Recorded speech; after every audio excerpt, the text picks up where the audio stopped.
एक ऐसा पक्षी है जिसे देखकर हम सभी बड़े हुए हैं। घर के आंगन में सुबह से शाम तक चहकती रहती थी यह छोटी सी पक्षी। काले और भूरे रंग की यह पक्षी जिसे देख हमारा बचपन बीता वे आज मुश्किल से ही दिखाई देती हैं। कहाँ गायब हो गई यह छोटी सी फुर्तीली चिड़िया? आखिर इसकी वजह क्या है? क्या इनके विलुप्त होने के पीछे हम इंसान जिम्मेदार हैं? एक अनुमान के मुताबिक आज महज 20% गौरैया अस्तित्व में है। बात अगर हम पौराणिक मान्यताओं की करें तो गौरैया का जिक्र एक शुभ पक्षी के रूप में किया गया है। ऐसा कहा जाता है कि जिस भी घर या आंगन में गौरैया हमेशा चहचहाती रहती है वहां सुख और शांति बनी रहती है। भारत के बिहार राज्य में गौरैया को संरक्षण देने के उद्देश्य से या उसे बचाने के लिए इसे राजकीय पक्षी घोषित किया गया है। बता दें, कला, संस्कृति एवं युवा विभाग की ओर से गौरैया नाम की पत्रिका भी प्रकाशित की जाती है।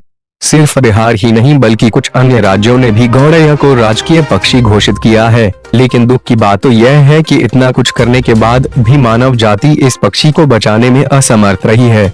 दिन प्रतिदिन इनकी संख्या घटती ही जा रही है। जिस चिड़िया के चहचहाने की आवाज सुनकर हम बड़े हुए उसकी एक झलक भी शायद आज के बच्चों ने नहीं देखा होगा।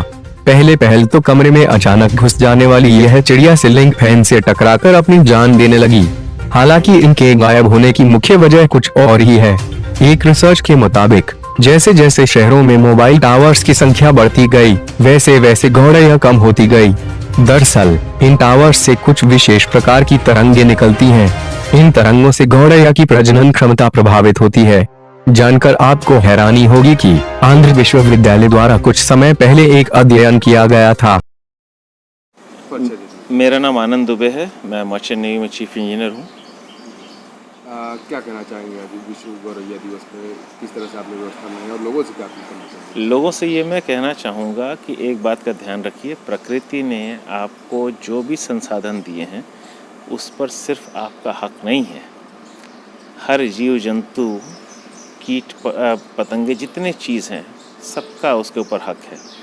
अगर आप एक पेड़ लगा लेते हैं अपने घर के आसपास, अगर खाली ज़मीन है तो आप प्रकृति की बहुत बड़ी सेवा करेंगे और मैनकाइंड की सेवा करेंगे, क्योंकि उस पेड़ पर तो ऑक्सीजन मिलेगी ही मिलेगी, वो आसरा देगा विभिन्न प्रकार के चिड़ियों को, कीट पतंगों को।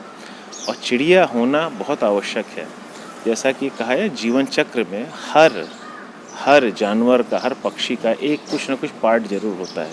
तो एक एग्जांपल देता हूँ कि अगर चिड़िया नहीं रहेंगी तो कीट पतंगे बढ़ते जाएंगे और फिर आपको फसलों को नुकसान पहुँचाएंगे, इंसान को खाने की दिक्कत हो जाएगी। और जैसा कि मैंने कहा, हर जीव को जीने का हक है, आप उनका हक नहीं मार सकते।